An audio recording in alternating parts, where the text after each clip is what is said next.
अक्सर students section 58 and section 59 of companies act को समझने में गलती करते हैं, और जब एग्जाम में क्वेश्चन पूछा जाता है सेक्शन 58 या 59 से तो वो जज ही नहीं कर पाते, और वो कहीं ना कहीं जहां क्वेश्चन 58 से है वहां अपना प्रोविजन 59 का प्रोवाइड करते हैं। आज का सेशन ध्यान रखिएगा, बहुत ही इंपॉर्टेंट है, और खास तौर से सेशन में बहुत ही बेसिक्स एस्पेक्ट्स को कवर करते बनाऊंगा, क्योंकि मैंने ऑब्जर्व किया कि कुछ स्टूडेंट्स को प्रॉब्लम आ रहा है, और जिनको प्रॉब्लम आ रहा है उनके बेसिक कॉन्सेप्ट्स अगर कहीं और से पढ़े और ये सेल्फ स्टडी करिए तो कहीं और से पढ़ेंगे, सेल्फ स्टडी करिए और बेसिक कॉन्सेप्ट्स क्लियर नहीं हैं तो ऑफ कोर्स इस सेशन में या आने वाले सारे सेशंस के अंदर आपके कॉन्सेप्ट्स को, बेसिक कॉन्सेप्ट्स को भी अच्छे से क्लियर करेंगे। ठीक है, याद रखिएगा ये सेशन एग्जीक्यूटिव और सीएस प्रोफेशनल दोनों स्टूडेंट्स के लिए इंपॉर्टेंट है। कोशिश करूंगा कि आप लोगों को अच्छे से यहां पर इस टॉपिक को समझाया जाए, और साथ के साथ में याद रखिएगा टेस्ट सीरीज में हम जब क्वेश्चन केस लॉ में या अप्लाइड फॉर्म में जब क्वेश्चंस को प्रैक्टिस करते हैं तो हमें क्लैरिटी और अच्छे से आती है। ऑलराइट, सो देखिए सेक्शन 58 की जब हमने बात की थी, ध्यान रखिएगा सेक्शन 58 की जब हमने बात की थी तो हमने कहीं ना कहीं ये कॉन्सेप्ट देखा था कि कंपनी को ट्रांसफरर या ट्रांसफरी SH4 फाइल कर रहा है ट्रांसफर को रजिस्टर करने के लिए, लेकिन कंपनी अगर उसे रिफ्यूज कर देती है रजिस्टर करने से या फिर डिले हो जाती है, कंपनी कर ही नहीं रहा है, कोई इंटीमेशन नहीं दे रहा है, ऐसे केस में आप एनसीएलटी जाते हैं और उसमें जो राइट पर्सन है वो है ट्रांसफरी जो एनसीएलटी को अप्रोच करेगा। इस प्रोसेस को सेक्शन 58 को हमने पहले वाले क्लास में समझा है। आप अगर नए स्टूडेंट हैं ऑफ कोर्स NRK9 पे रिक्वेस्ट भेजिएगा, व्हाट्सएप पर आपको लिंक प्रोवाइड किया जाएगा। ऑलराइट, सेक्शन 59 जो बात कर रहा है वो रजिस्ट्रेशन, याद रखिएगा रेक्टिफिकेशन की बात करने वाला है। जी हाँ, सेक्शन 59 रेक्टिफिकेशन। अभी रेक्टिफिकेशन का मतलब क्या है इसे बहुत ध्यान समझेंगे इस सेशन के अंदर। ऑलराइट, दूसरी इंपॉर्टेंट बात, अगर इस चैनल को सब्सक्राइब नहीं किया है चैनल को सब्सक्राइब कर लीजिएगा, याद रखिएगा बेल आइकन को प्रेस कीजिएगा ताकि सारे नोटिफिकेशन आपके पास एडवांस में आते रहें। सिर्फ लेक्चर्स के अलावा ये सारे जितने इंपॉर्टेंट लेक्चर हैं इनके अलावा याद रखिएगा टेस्ट सीरीज भी स्टार्ट हो चुकी हैं, ज्वाइन नहीं करिए ज्वाइन कीजिएगा। मैं आपको फिर कह दूं, मैं इंश्योर कर रहा हूं बेटा, अभी रिजल्ट से भी मैंने इस चीज को इंश्योर किया है कि जिन स्टूडेंट्स ने रेगुलर टेस्ट अटेंड की थी, क्लासेस अटेंड की थी, उनके मार्क्स अच्छे हैं, और जो कुछ नंबर से रह गए हैं not to worry about it, आप रेगुलर टेस्ट सीरीज अटेंड कीजिएगा, 100% आपके स्कोर अच्छा ही होगा। ऑलराइट, सो सब्सक्राइब करना मत भूलिएगा एंड लाइक करना बिल्कुल मत भूलिएगा ताकि सब लोगों के पास भी जाए। ऑलराइट, खास तौर से सीएस स्टूडेंट्स की हेल्प होनी चाहिए। एनीवेज, चलिए स्टार्ट करते हैं। जब हम बात कर रहे हैं रेक्टिफिकेशन, जी हाँ, रेक्टिफिकेशन का कॉन्सेप्ट सेक्शन 59, अब याद रखिएगा सेक्शन 59 कंपनीज एक्ट है, याद ये सेक्शन 59 कह रहा है rectification of register of member. Important क्या है, जब वर्ड रेक्टिफिकेशन आ रहा है इसका मतलब कहीं ना कहीं रजिस्टर के अंदर से मेंबर की एंट्री या तो ओमिट कर दी गई है। फॉर एग्जाम्पल, ध्यान से सुनिएगा,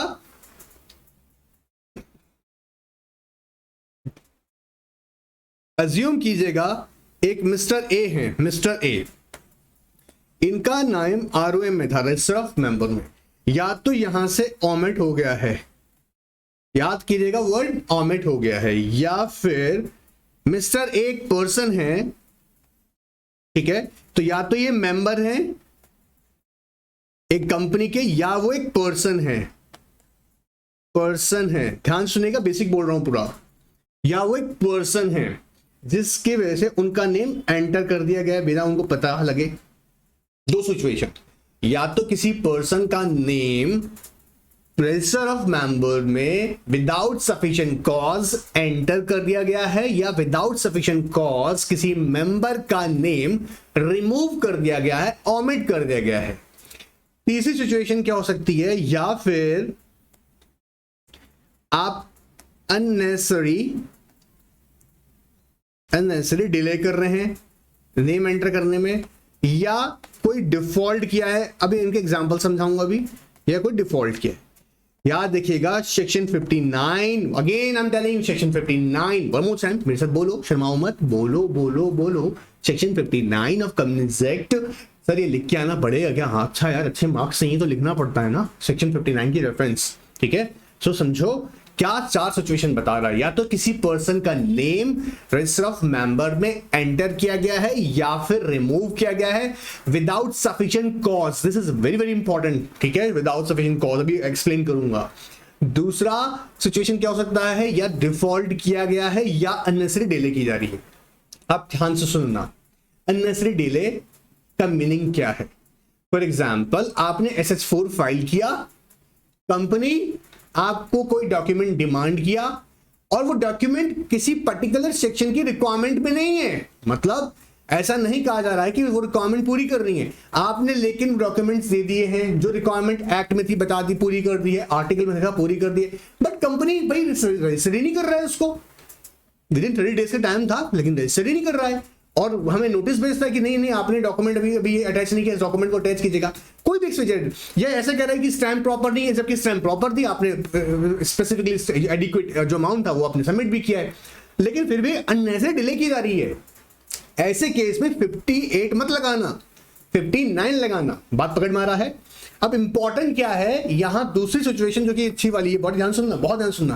क्वेश्चन ये भी अराइज होता है कि 58 और 59 में जो मेजर डिफरेंस आता है वो ये आता है कि 58 में सिर्फ कंपनी में, आप देखिए, जो एक्चुअली कंपनी के अगेंस्ट अपील फाइल करेगा बिफोर NCLT, वो कौन होगा, मेंबर होगा।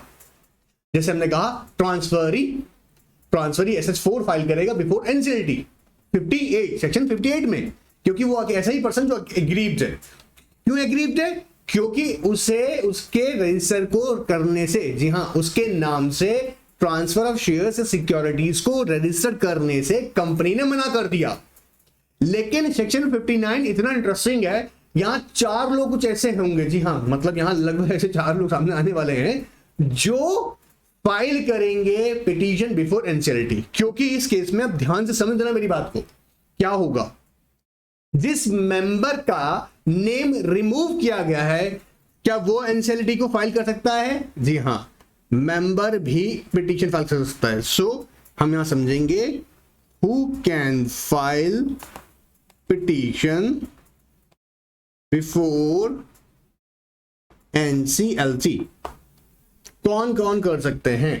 तो फर्स्ट मेंबर, क्योंकि भाई मेरा नेम रजिस्टर ऑफ मेंबर में था, अब कंपनी बता रही है नहीं भाई, राम श्याम जो भी तुम्हारा नाम है भाई, तुम्हारा नेम तो है ही नहीं इसके अंदर, नहीं है नहीं है भाई, नहीं है।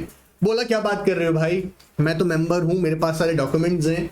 बोला नहीं, बात पकड़ में आ रहा है, मेंबर खुद कर सकता है। या किसी पर्सन का नेम एंटर कर दिया गया है विदाउट सफिशिएंट कॉज, तो वो पर्सन भी कर सकता है। तो पर्सन, यहां पर्सन लिखेंगे, पर्सन एग्रीड लिख देंगे, क्योंकि भैया इसके साथ में क्या हो रहा है, भला हो गया है, बुरा हो गया है जी। हाँ, और थर्ड कौन कर सकता है, कंपनी खुद, कंपनी इटसेल्फ। अब कई बच्चों की बात समझाता हूं अच्छे से, बोलेगा कंपनी खुद कर रहा है, क्या बात है सर, कंपनी खुद करेगा, ऐसे कैसे, बेवकूफी करेगी कंपनी। ध्यान सुनना, इंपॉर्टेंट है ये बात भी, समझो ध्यान से। अब एक इंपॉर्टेंट एक सिचुएशन हम यहां समझते हैं, कंपनी क्यों करेगा सर, कंपनी क्यों करेगा सर, ऑफ कोर्स कंपनी क्यों करेगा, कैसे करेगा, ध्यान सुनना। मान लो रजिस्टर ऑफ मेंबर में, ठीक है, मिस्टर ए, कौन, मिस्टर ए, इनका नेम एंटर हो गया, ठीक है। मिस्टर ए ने कोई ऐसी रिक्वेस्ट, एप्लीकेशन कुछ भी फाइल नहीं की थी, लेकिन बाय मिस्टेक मिस्टर ए का नेम रजिस्टर ऑफ मेंबर में एंटर कर दिया कंपनी ने, ठीक है। और इस फैक्ट की नॉलेज मिस्टर ए को है, इंपॉर्टेंट है, याद रखना क्या कह रहा हूं, मिस्टर ए को इस फैक्ट की नॉलेज है कि हाँ मेरा नेम रजिस्टर ऑफ मेंबर में कंपनी ने एंटर कर दिया है। बट उन्होंने सोचा कि ठीक है भाई, मैंने तो एप्लीकेशन लगाई नहीं रखी है, मैंने तो कोई ऐसा रिक्वेस्ट कंपनी को किया नहीं था कि भाई मेरे को आपकी कंपनी की सिक्योरिटीज या शेयर्स चाहिए, ठीक है, कंपनी ने कर दिया, भाई मैंने तो नहीं किया है। अब कोई बेनिफिट होंगे तो देखेंगे, या ये फैक्ट को जानते हुए भी उन्होंने कोई एक्शन नहीं लिया।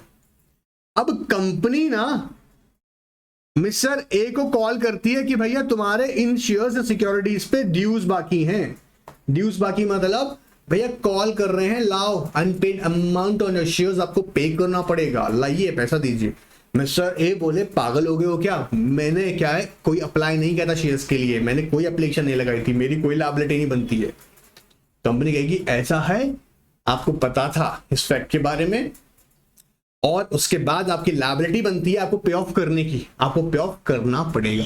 नहीं करोगे तो हम पहुंच जाएंगे एनसीएलटी। बात पकड़ में आ रहा है, कॉन्सेप्ट समझ में आ रहा है, आई होप पकड़ में आया होगा। तो सेक्शन 59 में इंपॉर्टेंट क्या है ये देखेंगे, register of rectification of register of member. One more time, rectification register of member और उसकी रेमेडीज क्या है। क्या हो रहा है, रेक्टिफिकेशन का मतलब क्या है, यहां पर या तो किसी पर्सन का नेम एंटर कर दिया है विदाउट सफिशिएंट कॉज, या फिर रिमूव कर दिया गया है, या फिर ऐसा हो सकता है अननेसेसरी डिले की जा रही है, डिफॉल्ट हुआ है। कौन कौन अप्रोच कर सकता है, पर्सन एग्रीव्ड, मेंबर, कंपनी खुद भी, company itself. Is it clear? I hope ये क्लियर होगा। अब इंपॉर्टेंट जो यहां एस्पेक्ट आती है उसे ध्यान सुनिएगा। क्वेश्चन अराइज होता है sir sufficient, without sufficient cause का मीनिंग क्या है।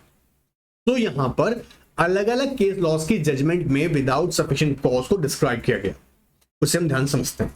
तो आइएगा अपना मॉड्यूल पे एक बार और इसका हम पोस्टमार्टम करते हैं।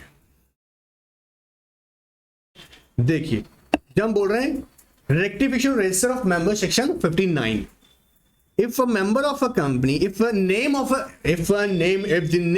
any person, बोलो मेरे साथ, if the name of any person is without sufficient cause, this is very very important, अभी बताऊंगा आगे, ठीक है, entered in the register of members of a company, या after having been entered in the register is without sufficient cause omitted therefrom, or if default is made or unnecessary delays takes place in entering the register, the fact of any person having become member or ceased to be a member, that person aggrieved member of the company may appeal in such form as may prescribe to the tribunal or to competent court outside India, specified by the central government in this behalf in respect of foreign members or debenture holders residing outside India for rectification register।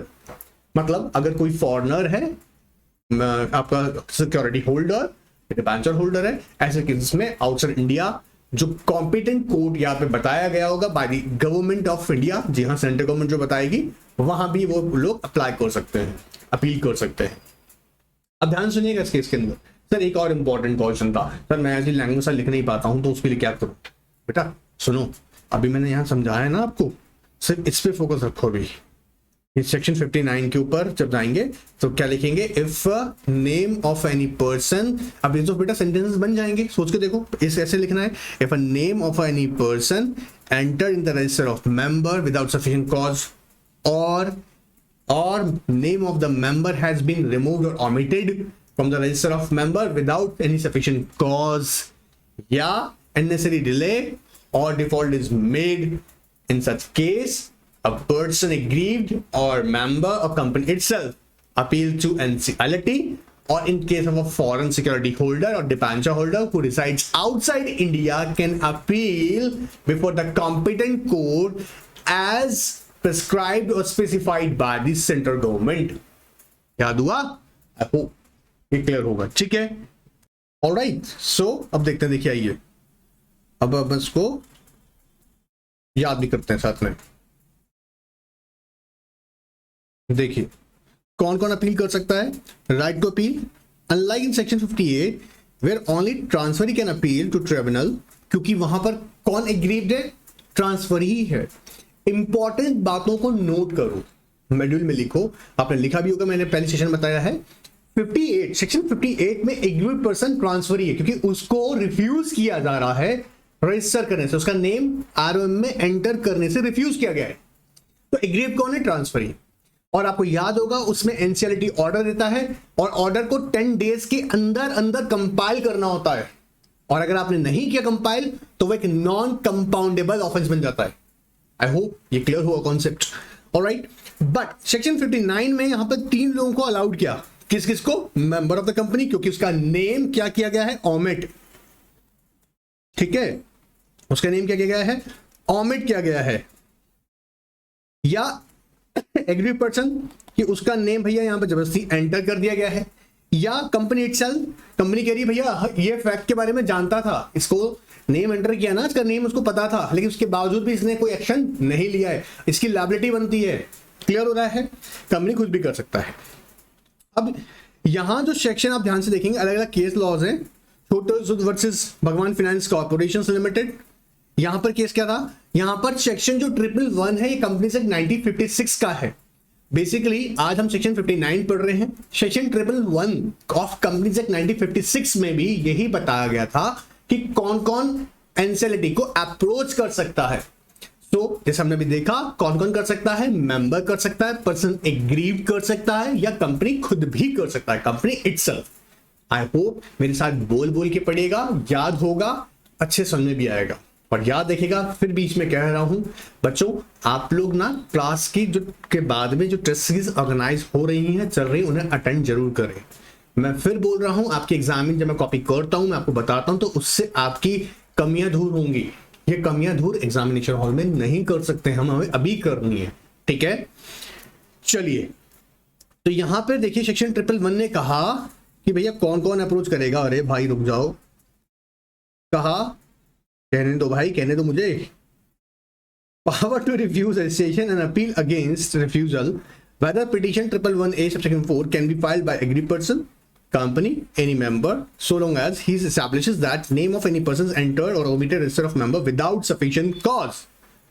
अब क्या कह रहे हैं, without sufficient cause. Company ने कोई विदा sufficient cause के मेरा भैया नेम रिफ्यूज निकाल दिया या एंटर कर दिया, ये कॉन्सेप्ट देखेंगे, इंपॉर्टेंट है इसमें, क्योंकि 111 सबसेक्शन 4 तो यहाँ पे पहले बोल रहा है कौन कौन कर सकता है। फॉरेन अगर मेंबर होगा या ऐसा डिबेंचर होल्डर है जो आउटसाइड इंडिया रह रहा है, ऐसे केसेस में जो कॉम्पिटेंट कोर्ट बताई है सेंट्रल गवर्नमेंट ने, उसको अपील करेगा। Let's understand the concept of sufficient cause. Important concept है, समझते हैं। ये देखिए, what is without sufficient cause? There are several reasons explaining that what is sufficient cause. Some of the reasons are extracted below. देखिए, देखते हैं। बनारसी दास सरफस versus Dalima Dadri Cements Limited. The word sufficient cause has been considered in detail. Reference was also made to the observation of Lord Prince. क्या है देखते हैं, देखो। The sufficient means adequate, enough, and as much as may be necessary to answer the purpose intended. It embraces no more than that which provides a plenitude which, देखो क्या कह रहा है, it embraces no more than that which provides a plenitude which, plenitude मतलब details नहीं करना है भाई। सफिशिएंट का मतलब यहां पर दो, मैं आपको कंक्लूड कर दूं सीधा, सुनना। सफिशिएंट का मीनिंग क्या है, क्या सेक्शन की रिक्वायरमेंट पूरी हो रही है। फॉर एग्जाम्पल आपने 58 में देखा, सेक्शन 58 की तरफ, कि अगर कोई प्राइवेट कंपनी का पर्सन प्राइवेट कंपनी केस में अगर कोई मेंबर अपने शेयर्स ट्रांसफर कर रहा है, तो वो आर्टिकल्स के प्रोविजन को देखेगा कि ट्रांसफर का क्या प्रोविजन प्रोवाइड है आर्टिकल्स में प्राइवेट कंपनी में। इसके अलावा हमने जैसे कहा क्या क्या एस्पेक्ट्स हम कवर करते हैं, डेली एग्जीक्यूटेड होना चाहिए, स्टैम्प होना चाहिए, डेटेड होना चाहिए, साइंड होना चाहिए, और साथ के साथ में ट्रांसफर सर्टिफिकेट्स होने चाहिए, सिक्योरिटीज सर्टिफिकेट्स होने चाहिए। अगर किसी के पास में शेयर सर्टिफिकेट नहीं है तो लेटर ऑफ अलॉटमेंट भी दे सकता है। ये रिक्वायरमेंट्स हैं। मान लीजिएगा इनमें से कोई सी भी रिक्वायरमेंट, जैसे डेटेड नहीं है तो, प्रॉपर स्टैम्प ड्यूटी नहीं है तो, प्रॉपर साइन नहीं किया गया है तो, या फिर आपने शेयर सर्टिफिकेट या लेटर ऑफ अलॉटमेंट भी नहीं लगाया है, तो सबके सब सफिशिएंट कॉजेज हैं जिस पर कंपनी मना कर सकता है कि हम आपके, जी हां, ट्रांसफर या ट्रांसमिशन को रजिस्टर नहीं करेंगे। बात पकड़ में आ रहा है। तो मैं अगर आपको सीधा कंक्लूड कर दूं ये सारे केसेस बताने के बजाय, तो बात तो ये है कि सेक्शन की रिक्वायरमेंट्स या आर्टिकल में दिया प्रोविजन अगर फुलफिल नहीं हो रहा है तो कंपनी ऑफ कोर्स आपको मना कर सकती है कि हम भैया रजिस्टर नहीं करेंगे। दूसरी इंपॉर्टेंट बात बच्चों बहुत ध्यान से सुनिएगा, बोर्ड ऑफ डायरेक्टर्स के पास एक ये डिस्क्रिशनरी पावर होती है कि वो इसे रिफ्यूज कर सकते हैं। जी हाँ, ट्रांसफर या ट्रांसमिशन को कई केसेस में ऑब्जर्व किया गया, ट्रांसफर के केसेस में खासतौर से, कि ट्रांसफर के केसेस में अगर कोई मेंबर या किसी पर्सन ने अप्लाई किया है और डिस्क्रिशन पावर यहां पे यूज करके ऑफ कोर्स जो बोर्ड ऑफ डायरेक्टर्स हैं वो मना कर सकते हैं। ये अपनी डिस्क्रिशन है उनकी। बट ये डिस्क्रिशन, जी हाँ, पर ये डिस्क्रिशन जब एक्सरसाइज करेंगे ये बोनाफाइड होनी चाहिए। इसका एक एग्जांपल से समझते हैं। मान लीजिएगा एक कंपनी के एम्प्लॉय ने कंपनी के शेयर्स लेना चाहता है, ठीक है, उसे ट्रांसफर किए जा रहे हैं। कंपनी के बोर्ड ऑफ डायरेक्टर ने कंसीडर किया कि बेसिकली जो मेंबर है ना, इसकी इंटेंशन यहां पर क्या है कि कंपनी की मीटिंग्स में आना, जनरल मीटिंग्स में आना, जानबूझ के हल्ला करना, हाँ, या जानबूझ के कंपनी के जो डेकोरम है मीटिंग का उसको डिस्टर्ब करना, ये उसकी इंटेंशन है। और इंटेंशन अगर प्रूव हो रही है तो बोर्ड ऑफ डायरेक्टर्स को रिफ्यूज कर सकते हैं, ये वैलिड है रीजन, बात समझना।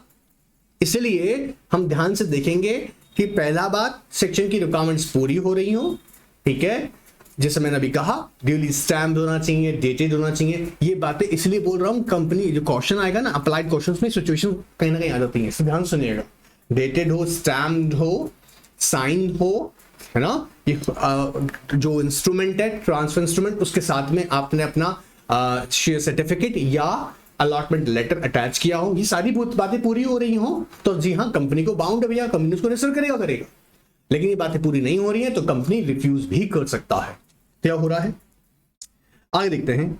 Which when done suffices to accomplish the purpose intended in the light of the existing circumstances and when viewed from the reasonable standards of the practical and conscious men।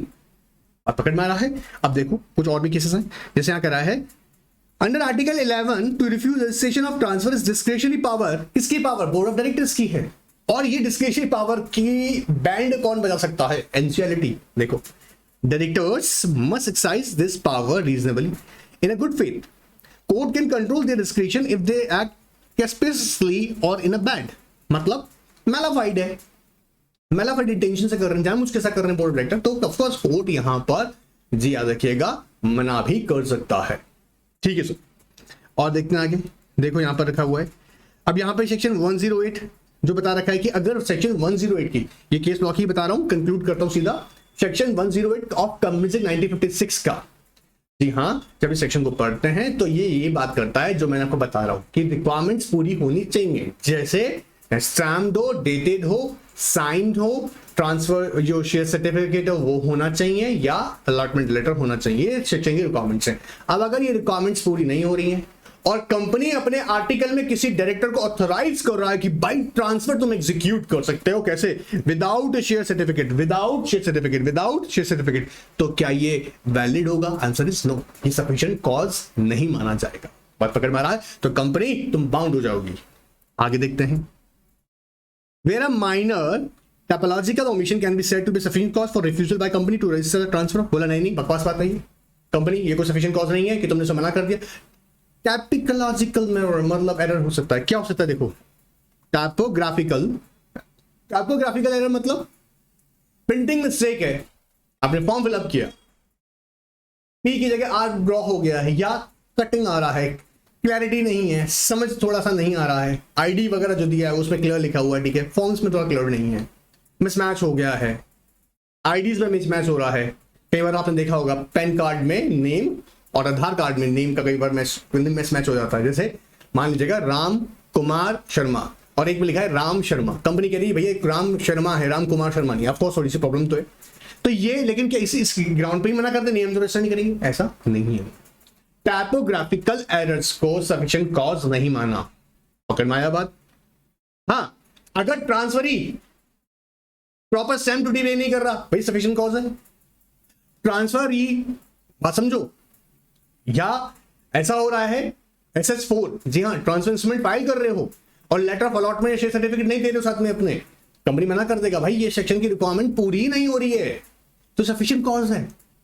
पकड़ में आ रहा है? अगर कोई typological error है तो company उस पर कैसे मना कर देगा भाई कि नहीं आपकी आईडी में इस वाली में नेम और इस वाली नेम में थोड़ा डिफरेंस है? नहीं, इसको रेक्टिफाई किया जा सकता है, कंपनी को एक्सेप्ट करना पड़ेगा। ठीक है, ये भी इंटरेस्टिंग केस है। देखो, आओ देखो इधर, देखो इधर, reason attributed by company for refusal of transmission of shares. क्या करिए? Transmission of share, transmission share मतलब ऑपरेशन ऑफ लॉ। जैसे आपने देखा होगा ना कई बार कोर्ट ऑर्डर के थ्रू कि भैया इसको शेयर दिया जाता है तो भैया देना ही पड़ेगा। या ट्रांसमिशन में क्या होता है, किसी मेंबर का डेथ हो गया तो उसके लीगल हायरिज को या सक्सेसर या नॉमिनी जो उसको भी वहां पे केस होगा जैसा भी उसको दिया जाएगा। तो अब यहां पर क्या हुआ इस केस में, ध्यान सुनेगा। कंपनी ने रिफ्यूजल कर दिया ट्रांसमिशन ऑफ शेयर्स को। क्यों करा? कहता है and rectification register of members that company had already transferred duplicate shares to its register owners and shares has been dematerialised can not be said to be sufficient and congress for as contemplated under section 111A। तेरे 111A क्या है अभी बताता हूं, वही पढ़ा रहा हूं, ठीक है, समझिएगा, ध्यान समझिएगा। ट्रांसमिशन के केस के अंदर कंपनी ने कहा कि भाई हमने जो उसका रजिस्टर ऑनर था उसको ना डुप्लीकेट शेयर इशू कर दिए थे, मतलब दे दिए थे, और शेयर्स को डीमेटलाइज कर दिया गया है। अब आप जानते हैं जो ट्रांसमिशन केस है, यहां पे वो पर्सन जो था उसकी डेथ हो गई, तो अब यहां क्वेश्चन क्या है, कंपनी कह रहा है भैया हम तो तुम्हारा नेम आरओ में नहीं डालेंगे, हमने डीमेटलाइज कर दिया। ध्यान समझना पड़ेगा इस केस को, क्योंकि जिस मेंबर का डेथ हो गया उस केस के अंदर याद रखिएगा उसका लीगल हेरिस या नॉमिनी है, उसके राइट्स आ जाते हैं, एक तरह से देखा जाए ऑटोमेटिकली ट्रांसफर हो जाता है। किस केस में? ट्रांसमिशन। अब कंपनी कह रहा है कि जी रजिस्टर्ड ऑनर के नाम से हमने कर दिया, बट रजिस्टर्ड ऑनर तो भाई जिंदा ही नहीं है। बात पकड़ना, सेक्शन जो 111A है इसको हम जरा अगर ध्यान से देखें, 111A ये 1956 के सेक्शन की बात कर रहे हैं। इसका अगर आप टाइटल देखें, रेक्टिफिकेशन रजिस्टर ऑफ ट्रांसफर, ऐसे केसेस बताए गए हैं जब जहां आप अगर सेक्शन 3 देखेंगे, ऐसे केसेस बताए गए हैं जो कि जहां पर अगर डिपॉजिटरी या कंपनी डिले कर रहा है तो आप पहले टाइम में CLB कंपनी लॉ बोर्ड को अप्लाई कर सकते थे। सेम यहां पर भी अगर कंपनी ये कह देता है कि हमने इसके share duplicate shares register owner को ट्रांसफर कर दिए थे, भैया रजिस्टर ऑनर जिंदा ही नहीं है तो किसके नाम होने चाहिए थे? नॉमिनी अगर है तो नॉमिनी या लीगल हेड से उसके नाम हो गए वो। अब कंपनी मना कर रहा है उसको रेक्टिफाई करने से, नहीं कर सकता, ये सफिशिएंट कॉज नहीं है। ऐसे केसेस में CLB जहां पुराने सेक्शन के अकॉर्डिंग ऑर्डर कर सकता है कि डिपॉजिटरी को कि रेक्टिफाई करो एंट्रीज को अपने रजिस्टर ऑफ मेंबर में, और लीगल हेरिस या नॉमिनी जिसका भी नेम है एज अ मेंबर एंटर करो, और कंपनी को भी ऑर्डर करेगा। क्लियर हो रहा है ये बात? ऑलराइट सर, अब ध्यान सुनते हैं आगे। पावर ऑफ ट्रिब्यूनल में after hearing the parties to appeal under subsection 1 by order either dismiss the appeal or direct that the transmission shall be registered by the company within a period of 10 days. Of course, list of the order or direct rectification of orders, records of the depository or register, and the latter case direct the company to pay the damages if any sustained by the party agreed. बात पकड़ में आ रहा है? Section 59 में और हमने 58 में देखा, दोनों में ही 10 डेज का पीरियड होता है, आपको ऑर्डर के साथ कंपाइल करना पड़ेगा। ऑलराइट, अब ये बड़ा इंटरेस्टिंग है यार, ये इंपॉर्टेंट मार्क करो ना। अब पता है आपको, जिन बच्चों ने भी अच्छा स्कोर किया है ना, अभी रिजल्ट आया है और जिन्होंने अच्छा स्कोर किया है, उसका रीजन मैंने देखा कई स्टूडेंट्स छोटे छोटे पॉइंट्स को नोट कर लेते हैं। मैं बीच बीच में बताता भी हूँ कौन कौन से टॉपिक इंपॉर्टेंट है, तो उन्हें नोट करा करिए, ठीक है। सबसेक्शन 3 ऑफ सेक्शन 59 कह रहा है no restriction on right during the pendency of proceedings. बोला अपने जिंदगी के आनंद लो, मजे लो, चिंता मत करो, प्रोसीडिंग चल रहा है। पता लगा प्रोसीडिंग चक्कर में मैं शेयर्स का कॉन्सेप्ट ही खराब हो गया। थोड़ी प्रैक्टिकलिटी बताऊं उसके पीछे, समझना। ट्रिब्यूनल डिसाइड करेगा, इट विल टेक टाइम, ठीक है।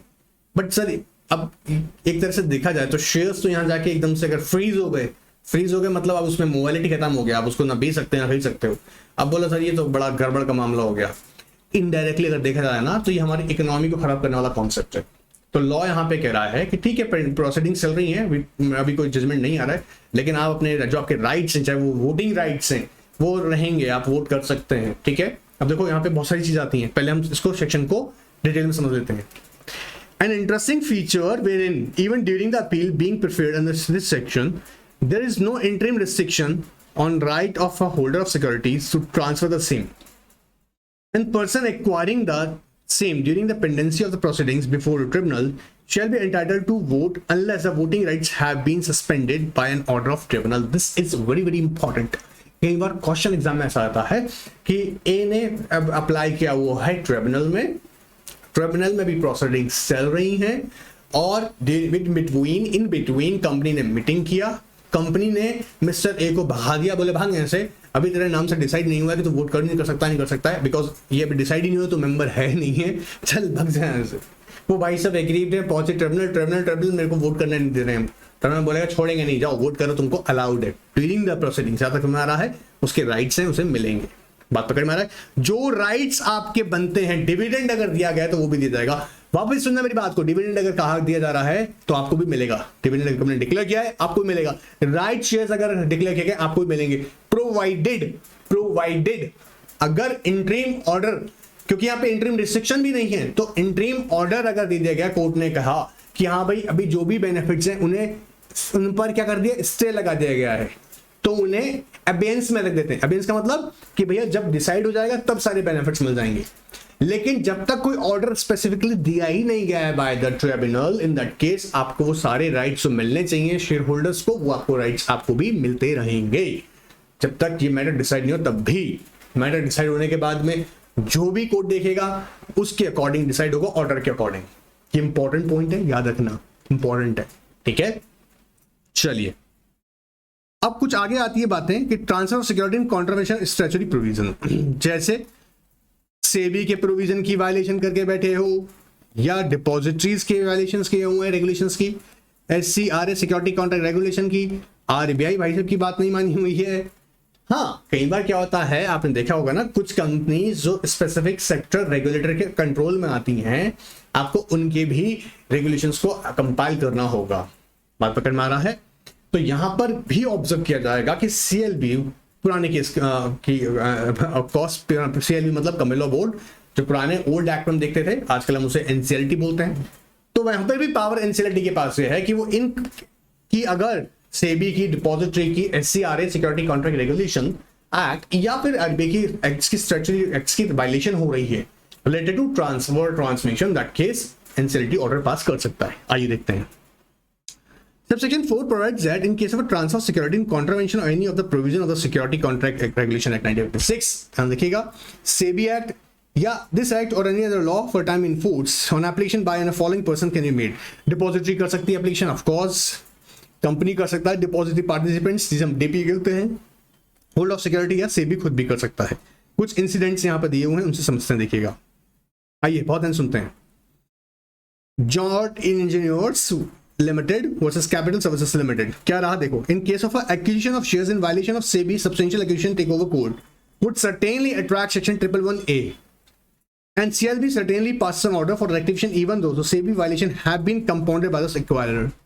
SEBI violation, ठीक है, देखो यहाँ पे सुनना, एक बात इंपॉर्टेंट है, क्या कह रहे हैं यहाँ पर सेक्शन 111A क्या कह रहा है, rectification of register of transfer, इसकी वायलेशन हो रही है, उसके बावजूद याद रखिएगा आपने एक्विजिशन किया जा रहा है और यहाँ पर एंट्री इसके अकॉर्डिंग नहीं की गई है रजिस्टर ऑफ मेंबर्स के अंदर, ठीक है, या ओमिट की गई है या फिर डिले की जा रही है। ऐसे केसेस में CLB ऑर्डर पास कर सकता है। अब आप कहेंगे सेबी का मैटर सेबी देखेगा, सेबी ऑफ कोर्स अपने प्रोविजन से सेबी रेगुलेट होगा, जी बिल्कुल सेबी रेगुलेट करेगा सेबी एक्ट के अकॉर्डिंग, उसकी एडमिनिस्ट्रेशन सेबी एक्ट के अकॉर्डिंग है। सेबी ने कहा कि वायलेशन भी हुई है, सेबी ने उसको कंपाउंड कर दिया। आप जानते हैं ना, अगर आप कुछ ऑफेंसेस कंपाउंड हो सकते हैं, तो सेबी ने उसे कंपाउंड भी कर दिया। लेकिन CLB में याद रखिएगा पुराने प्रोविजन के अकॉर्डिंग 111A के अकॉर्डिंग वो मामला क्या रखिएगा, उसे एंटरटेन कौन करेगी, CLB, मतलब NCLT, आज का डेट में NCLT। बात पकड़ में आ रहा है? ऐसा नहीं है, कई बार लोग क्या करते हैं ना, अब मैं कई बार बच्चों को क्वेश्चन दिया है, बच्चा उसमें समझ ही नहीं कर पाता। ध्यान से समझना, मैंने पहले भी क्वेश्चन दिया था ऐसा एक बार कि आपको लगता है कि लिस्टेड कंपनी है, तो बोला नहीं सेबी ही है बस, इधर NCLT का वो रोल ही नहीं, समझना, जहां rectification of register of member का बात हो रहा है या ट्रांसफर ट्रांसमिशन का बात हो रहा है और वहां मिस्टेक हो रही है और वायलेशन हो रही है कंपनी एक्ट के प्रोविजन की, तो ऑफ कोर्स NCLT में अप्रोच कर सकते हो। समझ में आ रहा है? और देखते देखो इस केस में क्या हो, अनलेस RBI सेबी SIC सिक इंडस्ट्रियल, SIC कौन है, सिक इंडस्ट्रियल कंपनीज एक्ट, याद होगा आप लोगों को, सिक लिख लीजिएगा, sick industrial companies act provision are violated and also declared as such by the statutory authority or by any court that violation has occurred, company is duty bound to register the shares. ये करना ही होगा। और other provisions हैं तो उनको भी आप compile करेंगे। shall be an exercise of its existence, its rights and power conferred upon it by virtue of the provision contained in section 59 section 4 is not empowered to make investigation. This is very very important. CLB के पास power क्या नहीं है कि investigation inquiry की order pass कर रही है, किसके अंदर, टेक ओवर कोर्ट के अंदर। वो काम किसको दिया गया है स्पेसिफिकली, सेबी एक्ट के अंदर, सेबी को, सेबी कंडक्ट करेगा। देखो, CLB exercises its rights and power conferred upon it by virtue of provision contained in section 59 section 4, जो कि हम ऊपर पढ़ते आ रहे हैं, अभी इसी में पढ़े, मतलब is not empowered to make investigation inquiry into allegation that acquire acting in a concert with the acquired shares in violation of takeover code. Who is the authority? SEBI will conduct the investigation inquiry and later on it will file the application और appeal जो भी चाहेगा वो करेगा, लेकिन इसमें CLB order नहीं करेगा कि भैया इसने टेक ओवर कोड के वायलेशन किया। टेक ओवर कोड की वायलेशन अगर हो रही है क्या देखिएगा, तो उस वायलेशन को भी हम चेक करेंगे, क्या उस वायलेशन की वायलेशन जो भी एक्ट हुआ है वो वायलेशन क्या यहां पर सेक्शन 59 की भी वायलेशन है। अगर वो सेक्शन 59 की भी वायलेशन है तो एनसीएलटी उस पर ऑर्डर कर सकता है, लेकिन सेक्शन 59 की अगर वायलेशन नहीं है और सिर्फ टेक ओवर कोड की वायलेशन हो रही है तो सेबी ही करेगा। इवन आप जानते हैं कि अगर एक्वायरिंग कंसर्ट, जी हाँ, अगर लगता है मिलजुली भगत से कुछ गलत प्रैक्टिस की जा रही है टेक ओवर कोड के अंदर, तो वो सेबी है जो इन्वेस्टिगेट करेगी, इंक्वायरी करेगी, सीएलबी इसमें होकर ऑर्डर नहीं कर सकती है। ये भी इंपॉर्टेंट क्वेश्चन है भाई, इसको इंपॉर्टेंट मार्क कर लो, very very very very important लिख दो, फिर कह रहा हूं। तो 452 इंपॉर्टेंट सेक्शन है। क्या है? बहुत सिंपल सेक्शन है कि भैया आप कंपनी के एम्प्लॉय हो, कंपनी की प्रॉपर्टीज आप मोबाइल इमोबाइल अपने पास नहीं रख सकते हैं, ना ही उसका इस्तेमाल कर सकते हैं। सर नहीं रख सकते हैं मतलब सर ये क्या मतलब हुआ, नहीं रख सकते हैं? अरे भैया समझिएगा, आप अपने पर्सनल यूज में नहीं ले सकते हैं। पर्सनल यूज का मतलब आप पता लगा कि आपको कंपनी की कार दी गई है और आप कंपनी की कार से अपना पर्सनल वर्क निपटाने निकले हुए हैं, आपको अलाउड नहीं है। कंपनी ने आपको फ्लैट दिया और कंपनी का फ्लैट आप यूज कर रहे हैं, अच्छी बात है, ड्यूरिंग द एम्प्लॉयमेंट यूज कर रहे हैं, आपको दिया गया यूज कीजिएगा। एम्प्लॉयमेंट छोड़ दिया, खत्म हो गया, रिटायर हो गए, उसके बाद भी फ्लैट खाली करने को तैयार नहीं हो, कंपनी की प्रॉपर्टी छोड़ने रहे हो, ऐसा नहीं करेंगे आप। हाँ, कुछ सर्कमस्टांसेस हैं जहां ऐसा करना अलाउड है, वही बताने वाला हूं, ध्यान से सुनिएगा। ऑलराइट, देखिए अब यहां ना इस वाले पार्ट को, सेक्शन 452 को, इस वाली वीडियो में नहीं, इसकी नेक्स्ट वीडियो में बताऊंगा, क्योंकि इसका एक इंटरेस्टिंग केस लॉ है और मैं बता दूं बहुत प्रोबेबल क्वेश्चन है, वो छोड़ मत देना। नेक्स्ट में छोटा छोटा सीरीज इसलिए कर रहा हूं क्योंकि अभी ना बहुत सारा कुछ करवाना है आप लोगों को, छोटा छोटा सारा कराएंगे, रेगुलर टेस्ट भी कराएंगे। आई अश्योर यू 2.5 मंथ के अंदर अंदर आपका syllabus proper with test series with revision होगा ही होगा। 8 साल से करवा रहा हूं यार, नया पहली बार नहीं करवा रहा हूं। मैं जानता हूं जिन स्टूडेंट्स ने इस मिशन को मेरे साथ ज्वाइन किया है वो तो पक्का कर लेंगे ही इसे अच्छे से। सो सेक्शन 452 छोड़ना नहीं है, नेक्स्ट वाले पार्ट में देखो, ऑलराइट, और टेस्ट करना मत भूलना, ऑलराइट।